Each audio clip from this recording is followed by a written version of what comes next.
Jannat nimaga yaratildi unda? Do'zax nimaga yaratildi unda? Xudoga hech nima kerak emas dedik mavzuning boshida.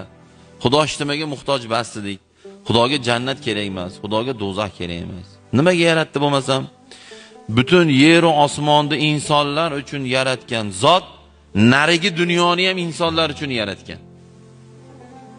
Va narigi dunyodagi rohat bo'lgan jannatda ham insonlar uchun yaratgan. Va narigi dunyodagi faqat azob bo'lgan, birorta bir sekund rohat yo'q bo'lgan do'zaxda ham insonlar uchun yaratgan. Faqat bu dunyo o'sha rohat bo'lgan jannat yoki azob bo'lgan jahannamga borishni tanlov dunyosi bu dunyo.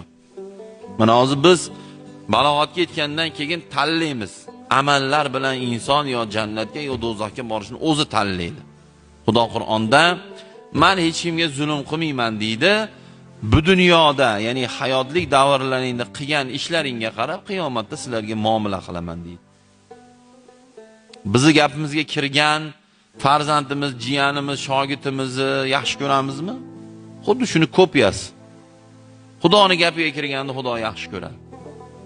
Xudoning gapiga kirganda Xudo jannatiga kirgizadi. Kirmaganda kirgizmaydi. Shundan xulosa qilaverish kerak.